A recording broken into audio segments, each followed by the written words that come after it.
welcome to this month's Proptech Panel. I'm Jennifer Harrison and I'm the Vice President of the Proptech Association Australia, which is the peak body for property technology ventures. We are by Proptech for Proptech and we are owned and work for our members. If you're not already a member, I'd love you to head over to the website, www.proptechassociation.com.au, and find out how you could get involved as a member. I'm super excited that since the last time I hosted the Proptech panel, we have announced the finalists in our 2022 Proptech Awards. And actually 3 of the shortlisted finalists are actually with me on today's panel. But before I introduce them, I would like to acknowledge that I am sitting on the land traditionally owned by the Wallumedegal people of the Darug Nation, and I would like to pay my respects to their elders past, present, and emerging. And on behalf of the association, I would like to pay respects to First Nations people all across Australia and acknowledge their connections to land, sea, and community. Now, the topic of today's panel is how PropTech can maximise sales for property developers. And we chose this topic because property developers are about to get into a little bit of a tight spot. On the one hand, they have cost pressures. There is a labour shortage. There are global supply chain shortages, including a global shortage of timber. I know anyone at the moment that is in construction is finding it very hard to get the work done.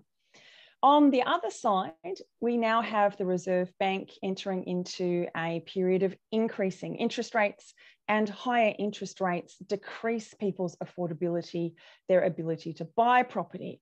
So in the middle, property developers are about to get a little bit of a squeeze, and the only thing really they can do to try and remedy that is to sell. They can rev up and ramp up their sales and marketing functions, and that's what we've got on the Proptech panel today. I've got 3 Proptech experts who are all in the area of helping property developers ramp up their sales and marketing functions. So let's meet the guests. My first guest today is Mike Bird. Mike is CEO of urban.com.au. Hello, Mike. Thanks for joining us. How are you today? Hey, Jennifer. I'm good. Thanks so much for inviting us onto the podcast. Excited about it. It's going to be fun. Pleasure. And where are you joining us? I'm on the Wurundjeri lands, so paying my respects to elders past and present as well. But yeah, based in Melbourne as it's come to now. Perfect. Thank you, Mike. And my second guest today is Amber Keogh. Amber is the National Manager for Engagement and Partnerships at Release Me. Hi, Amber. How are you today? Hi, Jennifer. I'm well, thank you. And thank you so much for having me on. Pleasure. Thank you for joining us. Where are you joining us from? Like mine, I'm based here in Melbourne, which is pleasantly sunny today. And my third guest is Walton Chu. Walton is the founder and CEO of Teamlink. Walton, thank you for joining us. How are you today? Hi, Jennifer. Thank you for having us here today.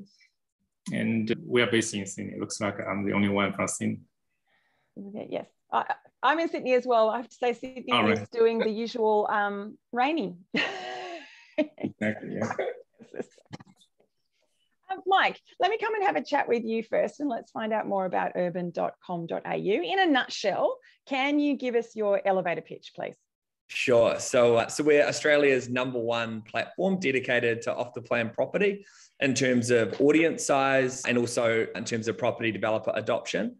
So we empower buyers with data to help them buy better off-the-plan property, and we reduce risk for financial risk for property developers by providing commercial guarantees around both their marketing investments. And really, our mission is to improve the quality of new homes being developed across Australia.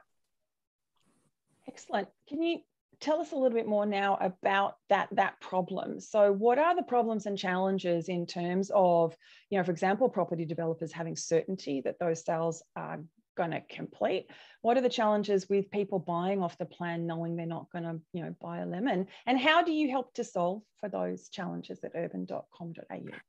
Yeah, so it's a multifaceted problem. And I think, all of the people on the call will have seen the headlines over the past few years in relation to all of these disaster and negative stories about the off-the-plan category in general. But, the recent headlines around housing affordability and supply, all of these problems all kind of stem from, the amount of risk that a developer is expected to take on. And so they take a huge amount of financial risk where they buy a site, they do the approvals, and then they have to go to market and sell the development.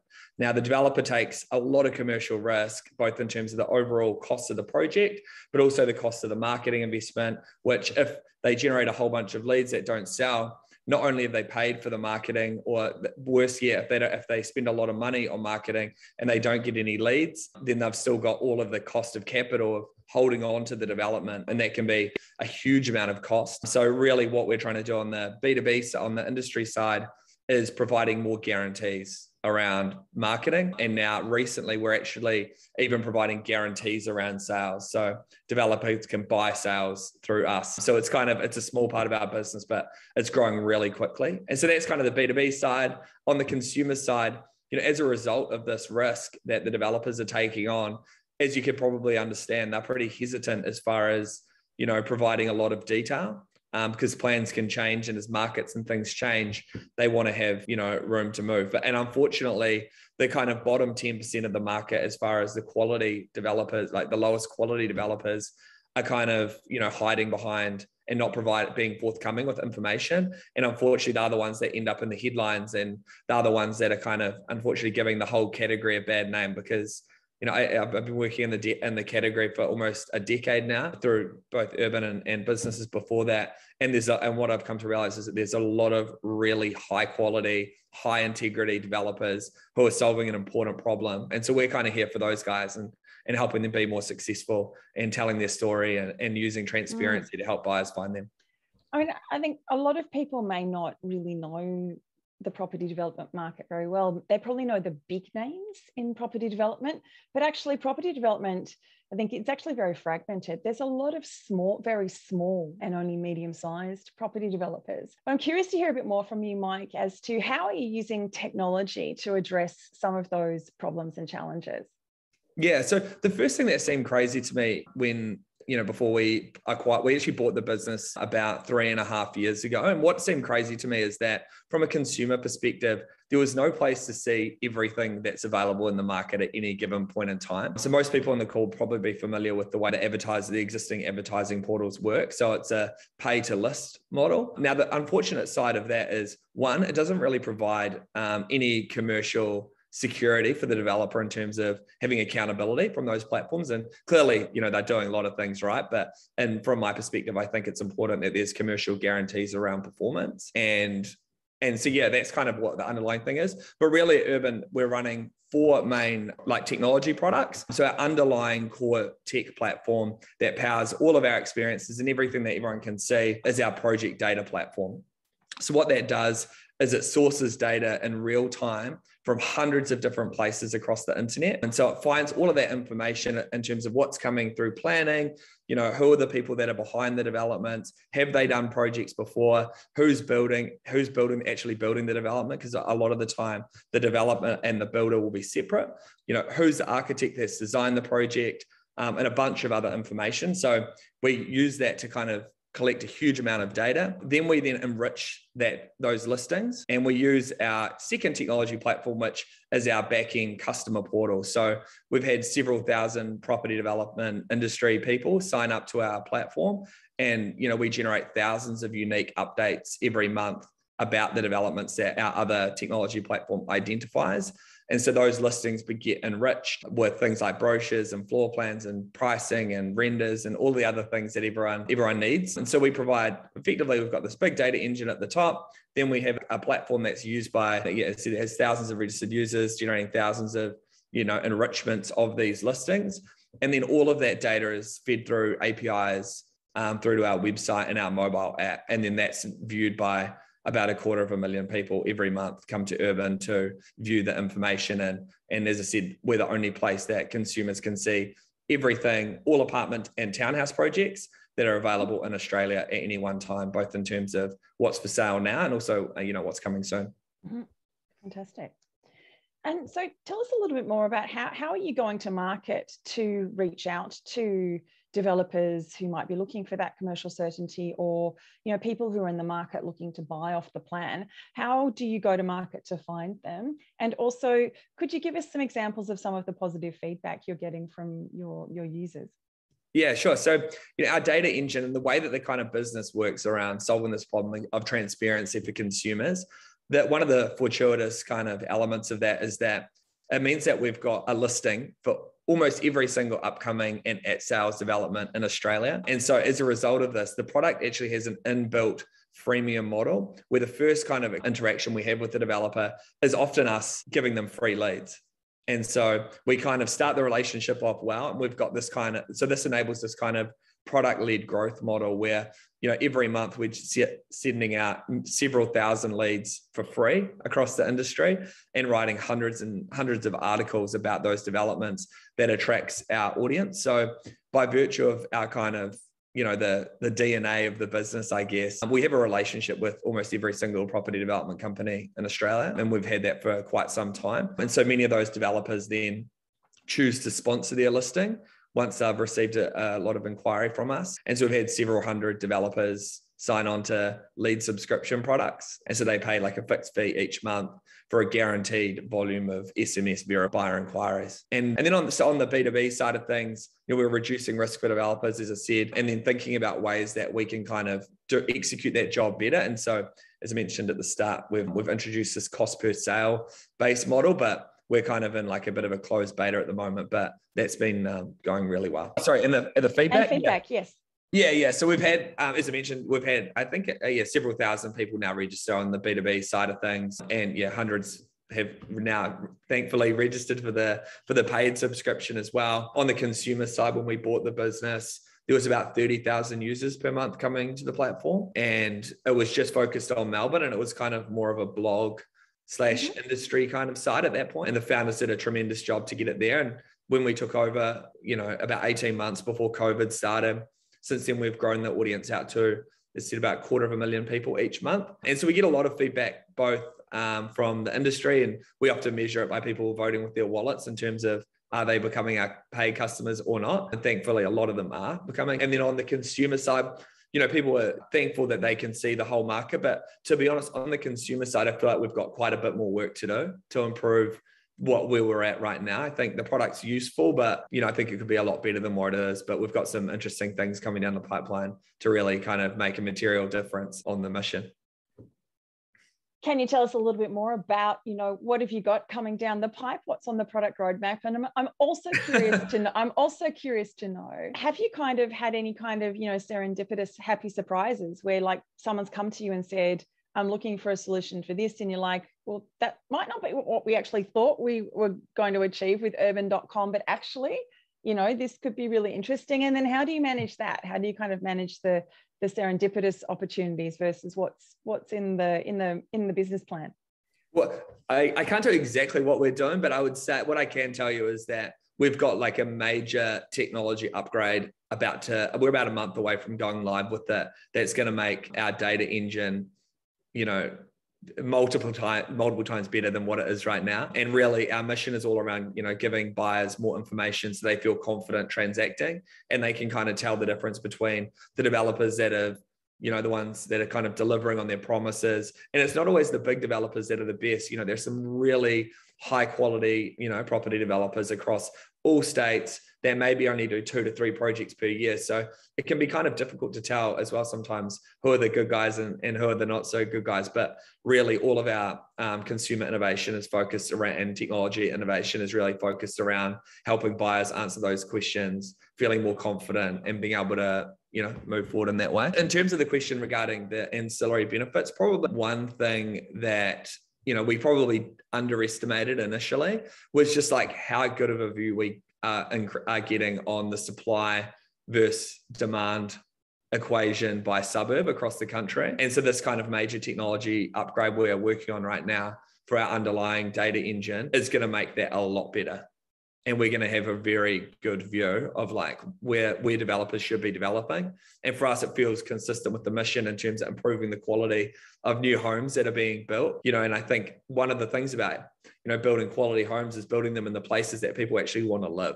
Yep. Because right now, I think, it can be difficult for developers to really understand where is the place, what type of configuration, what kind of budget are people prepared to spend, what type of amenity do they want? And there's all these kind of questions that, there are other companies out there solving different elements of it, like Neighbourlytics seems to be doing quite a good job of that, for example, like another Aussie Proptech. But we're kind of really thinking about it more from the demand side, and how do we because we've got the largest dedicated off the plan audience in Australia, we get a really kind of concentrated view of what the off the plan buyer is really looking for. And then we're able to match that with our data engine to understand what the supply side that's coming looks like as well. And is there a mismatch, and where are the opportunities? So we're thinking about the most effective way for us to be able to distribute that information. At the moment, we're actually giving out a lot of that kind of data away for free to our customers to help them kind of build in the right areas. But we're thinking about how do we get it in the hands of more developers and kind of improve it more. I think what you've just said then is actually a really interesting segue to come to Amber, because how developers can be better informed to manage how they release their supply onto the market. A lot of what you just said then, Mike, is, like in terms of understanding as much as impossible, who's looking, and are they upsizing? Are they downsizing? Are they buying for investment purposes? Why are they looking? I think a lot of that information is really, really interesting. Thanks very much, Mike. I'm going to have a chat with Amber now. Release Me, can you please give us your elevator pitch in a nutshell? Tell us what you do. Always hard to keep that one short and sharp. But Release Me is a platform that sits between sellers of off-plan real estate and their buyers to release property to the market more fairly, equitably, conveniently, and most importantly, online. Perfect. That was a very good elevator pitch. That was actually very short and sharp. So, Amber, when property developers are at that moment in time, when they're ready to release their stock onto the market, what are some of the problems they face? What are some of the challenges that a prop tech like Release Me helps them solve for? Yeah, well, traditionally a release is done face-to-face, often at the sales office, and it's a first-in, best-dressed process. Some property developers or project marketers have sort of transitioned to some online ticketing systems, but the problem is that it is still first-in, best-dressed. Now, sellers of off-the-plan real estate, so property developers, what this process does is it's slow, it's costly, it's arduous, leads to buyer frustration, and it also means they're missing out on a lot of things, data and insights, efficiencies, additional profits as well, and creating great customer experience. Looking from the outside in for the buyer experience, the first in best dressed approach at the sales office, what that does is it leads to those lineups and campouts that we often see in the media for in-demand off-the-plan real estate. For buyers, it's incredibly frustrating. You imagine spending month after month going to an off-the-plan release and being so far down the line that you miss out on participating. So that's frustrating, and it does eat into the family time, potentially work. It leads to distrust as well in the process of property developers, where buyers may think that someone is taking inducements to prioritize one buyer over another. So those issues, both on the seller side and on the buyer side, can be solved with Release Me, because Release Me is not a first in, best dressed approach. When property developers do want to release stock to the market, they use our platform to release it online, and buyers from anywhere in the world can participate from wherever they are. All buyers can participate. So even if you have 20 lots, say, that are going to release this weekend, you can have 100, 2,000 buyers participate, and they can put in their preferences, and an algorithm allocates that stock. So it's fair, it's equitable. All buyers have the same chances as each other to be allocated property. And then the platform takes care of all of those slow, arduous processes from there on out. So it really takes care of both sides of the transaction and improves that experience as well. So in terms of the technology, it sounds like you've got a very sophisticated optimization algorithm at play here. Can you tell us a little bit more about how you're using technology to solve for the problem? Yeah, well, primarily it's taking that analog and traditionally in-person process and making that digital. So taking that release, putting it online, and as we see buyers are demographically spread, a lot of interstate movement and regional migration as well. And that really benefits the seller because they can have more buyers participate, and buyers can participate from wherever they are, on their phone, their device, whatever they're doing, kids' soccer game on a Saturday. They can participate in that release, and they don't miss out on that opportunity by having to be first in, best dressed. Now, what underpins that technology and that online process is an algorithm, or a set of algorithms actually, and they allow for a fair and equitable process in that if two people both have one property as a first preference, we have an equal chance of securing that property because the platform will randomly allocate. But you can have multiple preferences as a buyer, so you have more opportunity to receive a property allocation as well. So those algorithms are obviously very key to facilitating that online process, but there's also automation that's inbuilt into the platform as well. Now, one of the most frustrating things as a buyer of real estate in any sector is really communication from property developers and agents, missing out on those calls, having to call them, waiting for callbacks. For online ticketing system releases, it's clicking on and finding out that it's oversubscribed in minutes. So having automation of communication, notifications, and also data collection to fill those contracts on the developer side is important. But for buyers, no matter where they are, they know what's happening with the release when they're allocated property, if they were missed out, if there's another opportunity, and all of the steps they need to do in between. So all of that is automated. And from that, having all buyers who are interested participate in the release, there's also data and insights that underpin that technology offering as well. And those buyer preference data and insights, that's something you wouldn't ordinarily get in a first in best dressed release. Let's say in a first in best dressed release, you have 20 lots that are going to release this Saturday. You have the first 20 people in line to sell to, but you don't capture the preference and demand of the 100 interested buyers. Now that data of those preferences is really critically valuable for sellers to be able to plan and price future stock. And as Mike was talking about, really ensure that there's a long-term supply that meets that market demand. But the invaluable nature of those preferences means that sellers can also increase profits release to release, knowing what's in demand. And then over the course of the year, that can look like hundreds of thousands up to tens of millions of extra profit with no additional effort, in fact, less effort. And then lastly, the technology that underpins the platform is an e-commerce solution that we've come out with as well. And that allows buyers to buy now at any time on any stock that's available, post or lagging stock, from the project or developer website as well. So property developers can sell while they sleep. Great, thank you so much. Can I ask, please, how are you going to market? How are you letting developers and also buyers know about this? Are you reliant on developers to onboard you and then use their channels, or are you also building your own audience at the same time? Because our platform is really for developers to go to their interested buyer list.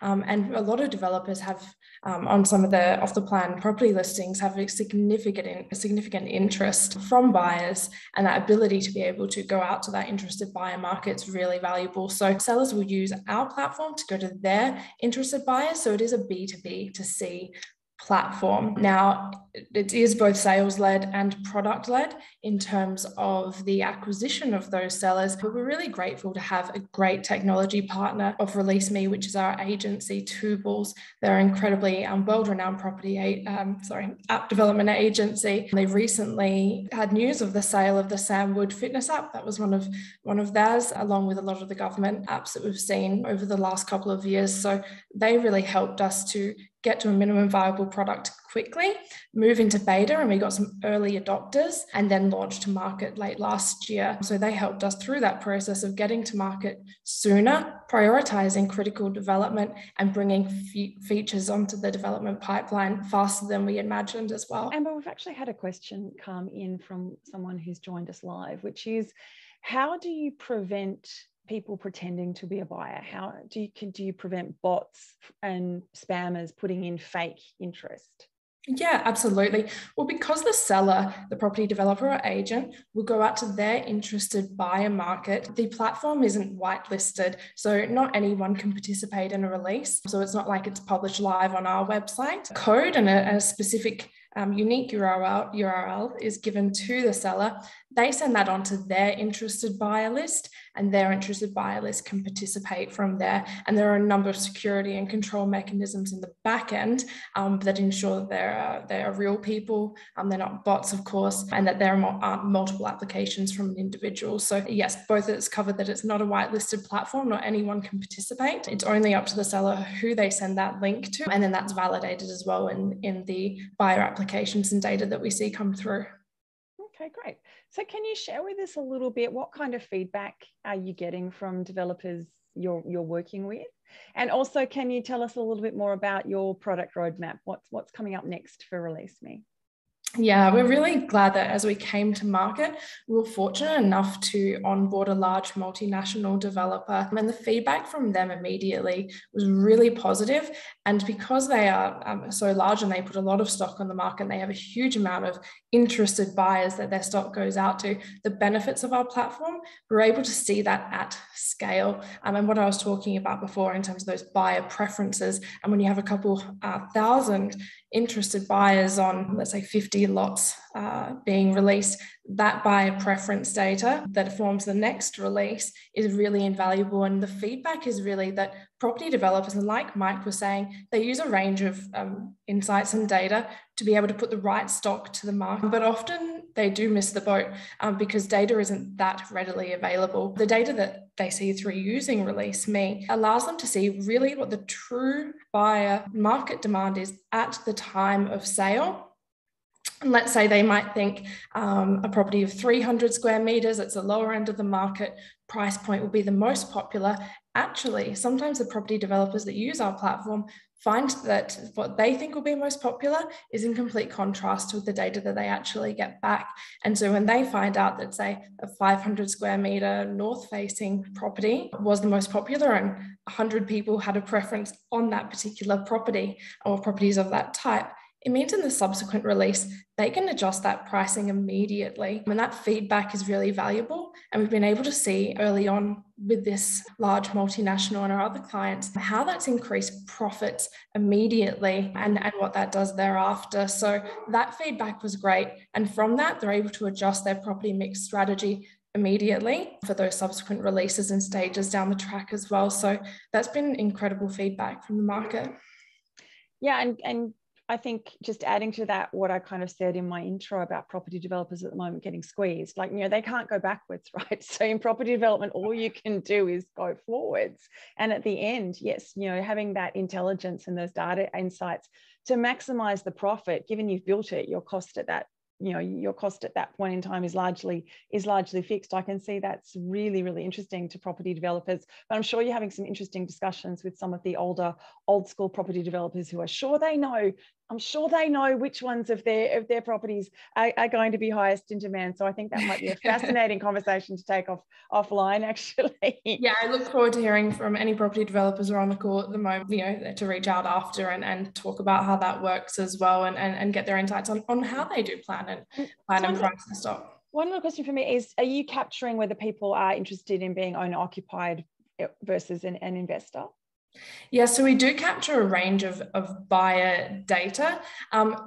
Specifically, like I mentioned before, that the sellers go out to their interested buyer market. So typically they'll have that data already. So they'll usually target a release, or sometimes they'll target release specifically to owner occupiers, or they might target it specifically at their investor customers. And usually the sellers who use the platform to date will have that information on their interested buyer list already because they'll have done that lead capture early on. They'll probably have a bit of a profile on their buyers. So we don't capture that necessarily at the moment at the time of the release, but they will have usually captured that prior, and they'll go to those specific markets depending on their need, or a split depending on their strategy with the project.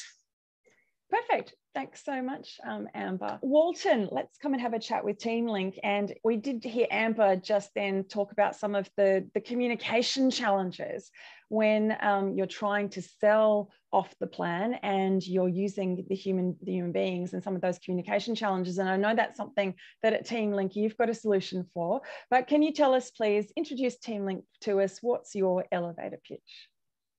Yeah, Teamlink actually very simple. Teamlink is super AI-driven SaaS platform, connects developers, agents with buyers and renters through an instantaneous, transparent digital solution. Very simple. So you're kind of like a super app. Correct. Is that right? Yeah. Perfect. So tell us a little bit more about some of the specific problems you saw, and you were like, there has to be a better way we can use technology to solve it. In particular, what are some of those particular problems and challenges that you saw? Sure. So I think firstly, we have to understand how the sales is working in the project development. So the most difficult and the challenging part is before construction, which is the selling of the planned properties. So the pre-sale is very essential for the developers. So after the construction complete, and then the selling will be like the normal second-hand sales can hand over to the local agents. So they run the open inspections and the client like just sign the contract on spot. So the pre-sale is very challenging. And once the developer reach the pre-sale target, the banks will, funding the project, then they can start the construction. Otherwise, it's like, the raining day here, heavy rain, they just sitting there with a lot of holding costs, keep running, though they can't do nothing. So the pre-sale is very, very important. So Teamlink is helping to solve this for the developers. So most, the common pain point for the property developers, real estate agents, clients are facing in the end-to-end sales process is knowing the up-to-date status of the project or the transaction. So the developers dealing with a large number of the sales rather than individual listings. So developers normally they rely on their admin people, right? Say, through the meetings, emails, messages, telephones, right? To get an update multiple times a day. And also the developers and the main people, they need to chase up their sales agents. They do the same, right? So to the sales agents, most of them, they are not good with paperwork. So they feel kind of very uncomfortable with the complicated CRM software. And the clients, the buyers, they are very frustrated sometimes because the agents, they don't know if that property is available or not. Just give you an example, say the developer, they normally give the project to multiple agents to sell. Say agent A is working on one client, perfect, deal done, reservation, sales advice issued to the developer admin people. Then that admin girl is on sick leave or annual leave and couldn't update in time. And then agent B is still working on same property and also get the clients done, but that property is not available. So in client's eyes, that agent B is really unprofessional because you don't even know if that's property, it's available or not. So that's all these, pain points in our daily life at the moment. So that's how Teamlink, we need Teamlink to help to solve all these pain points. So you're kind of helping the property developers and the agents and the buyers, they all understand everything in real time because they're connected on the Teamlink platform. Is that it? Exactly, yeah. So we invented a Teamlink trying to eliminate all these frictions and improve the productivity. Perfect. So Walton, can you tell us a little bit more about the technology that you've already developed at Teamlink? Yeah. So Teamlink at the moment, we have, it's a one-stop digital platform. We have 3 live web portals, each designed for the specific end user, developer, agency, and the clients. And the Teamlink also, we have the mobile application everyone can download from Apple Store or Google Play. So the mobile app is for the clients and agents to allow the agents to identify pre-qualified buyers and communicate with the clients on the app. My understanding at today's situation, our technology, we call Proptech, but the technology cannot fully replace human being. So especially, regarding the purchase of the property, which might be once in a lifetime for most of people. So the real estate agent's role is still very important, very essential in the whole transaction. So lucky, Teamlink actually was incubated by Home79, which is a public company. We specialized in the project marketing. So especially, selling all these off-the-plan properties. So Home79 has all the developers and agents' pain point reflect to the Teamlink R&D team. And now Home79, actually, they heavily rely on Teamlink to accelerate the sales. So our online Teamlink and our offline Home79 sales team, this kind of combination has made a very unique virtuous circle. Yeah, I think it's a very interesting point you make there in that property is a very big purchase. And look, some people are very, very sophisticated at buying property, but some people are still quite new, and we don't necessarily know what the right combination for that person is between the online information and the offline. And I agree with you. There's always going to be people who want to speak to a human being and get that extra element. So I think what you're doing at Teamlink with that kind of online collaboration is really interesting.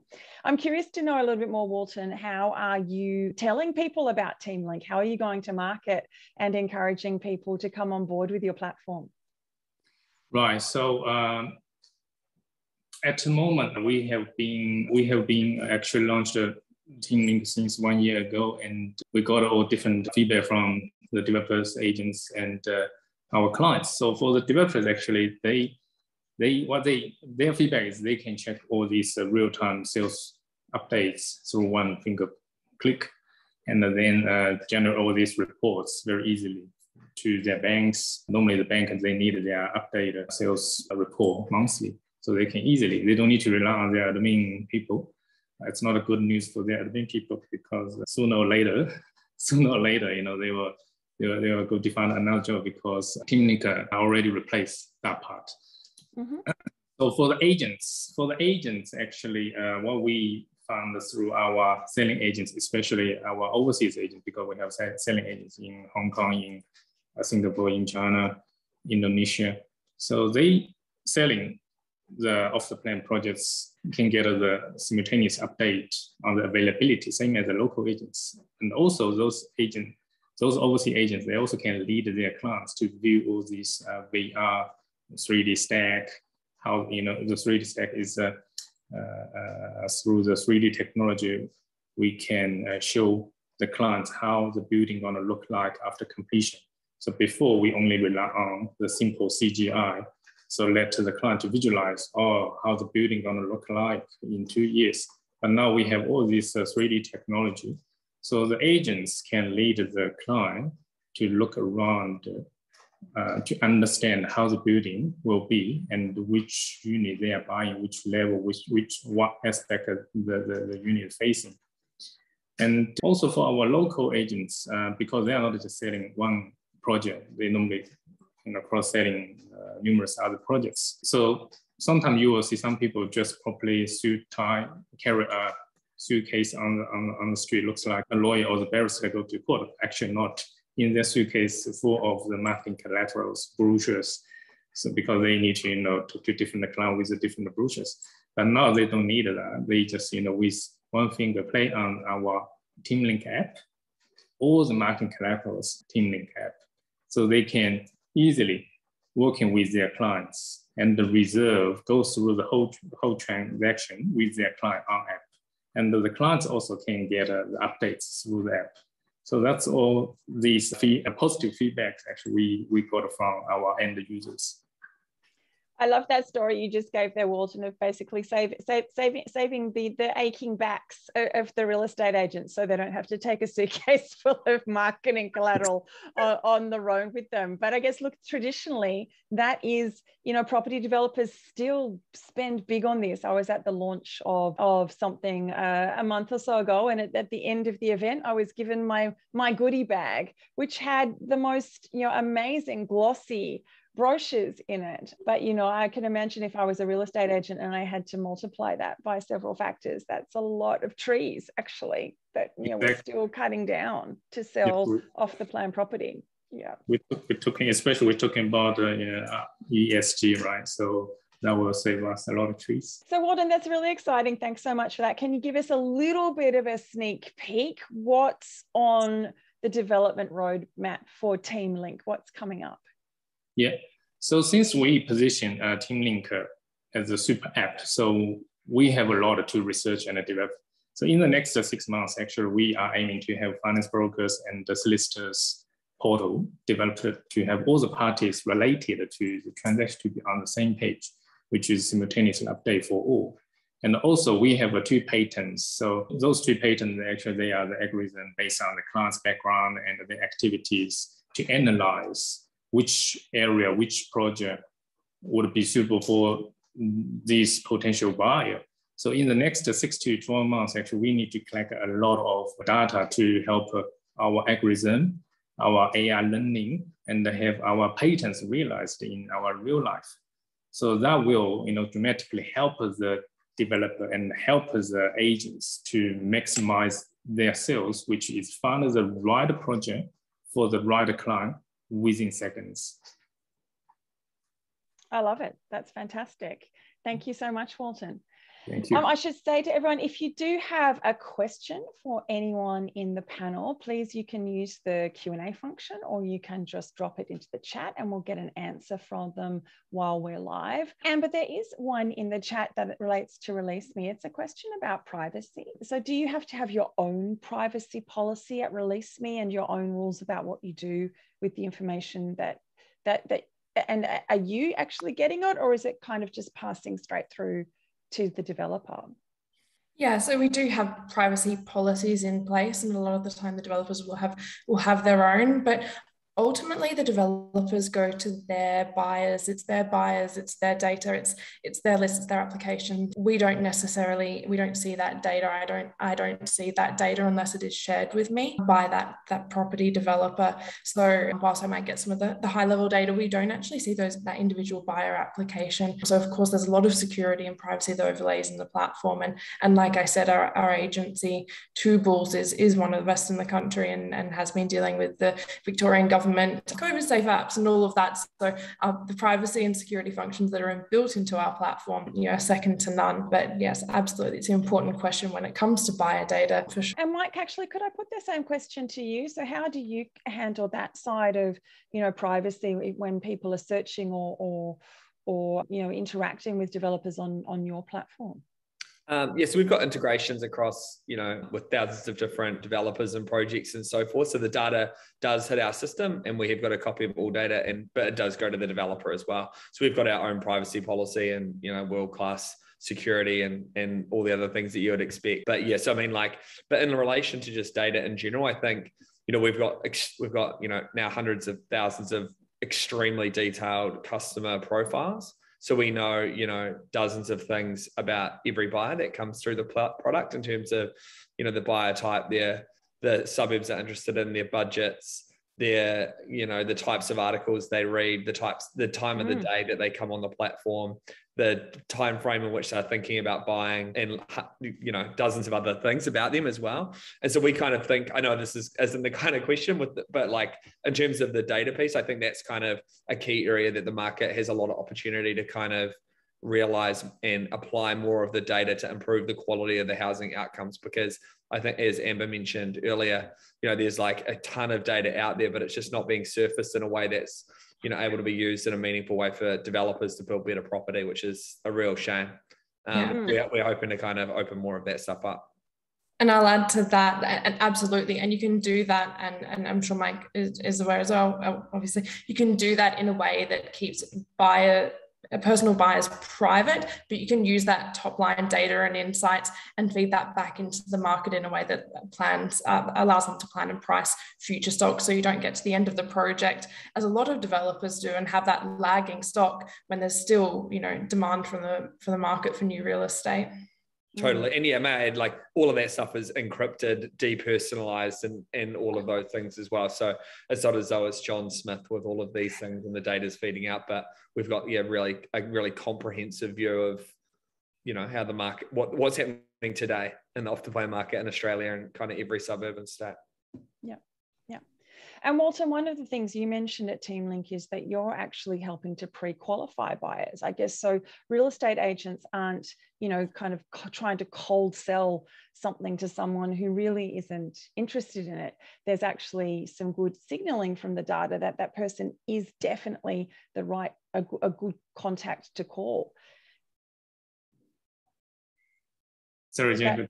I was just saying about how in Teamlink, how you can pre-qualify buyers, and that's actually a benefit of how we can use data.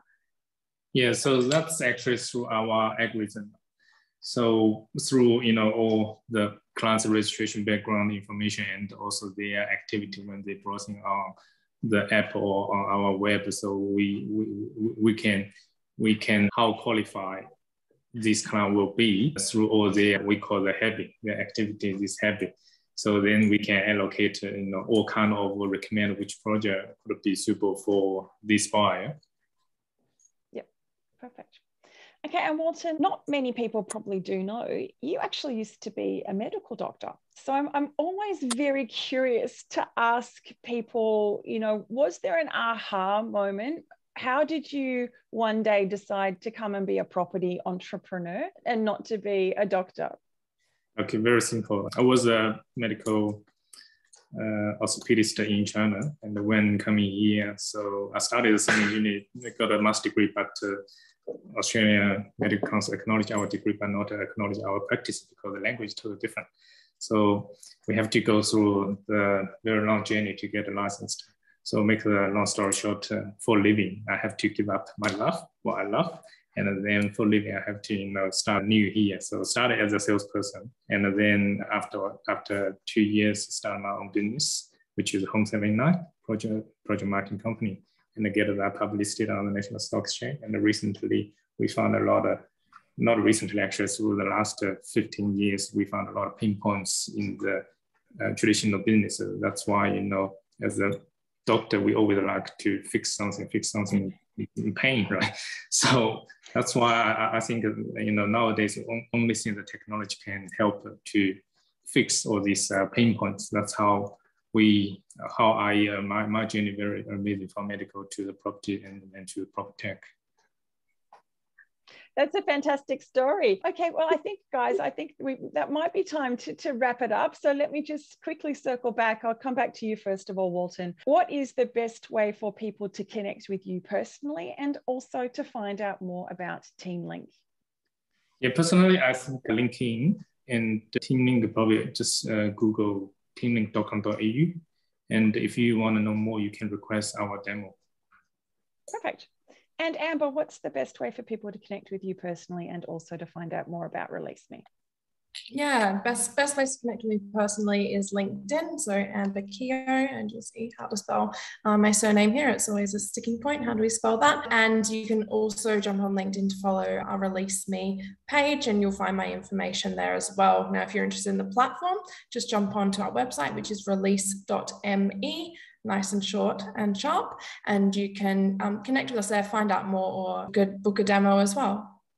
Perfect. And Mike, what's the best way for people to connect with you personally and also to find out more about urban.com.au? LinkedIn as well. But yeah, you can add me on LinkedIn. I'm Mike Bird. And if you're a developer, there's lots of ways that you can kind of work with us. If you haven't already got an industry account, it's just industry.urban.com. Our journalism kind of team, we bought another company about 18 months ago called Property Observer in Sydney that we then merged in. And so we brought the team over. So we've got a large team of writers who write about new developments that are launching. So if you're a developer that's listening and you want some free coverage of your project or some free leads or whatever it is, feel free to reach out to us. Yeah, either by the contact section on our website on urban.com.au or hit me up on LinkedIn and I'll loop you in with the crew. Wonderful. Well, thank you so much for being my guest today, and congratulations to all of you on making it as shortlisted finalists for our 2022 Proptech Awards. I hope to see you on the night. And for anyone watching, if you haven't got your tickets, it's Wednesday, the 8th of June at Dockside Cockle Bay in the Darling Harbour area of Sydney. Tickets are actually selling very, very, very fast. So please don't try and leave it to the last minute to get your tickets. So now just leaves me to say thank you very much to Mike Bird from urban.com.au. Thank you very much. Thank you very much to Amber Keogh from Release Me. Thanks, Jennifer. And thank you to Walton Chu from Teamlink. Thank you, everyone. Thank you for your company, and please do follow us on LinkedIn. If you don't already, that's the best way to stay up to date with our activities and events, and I'll see you very soon.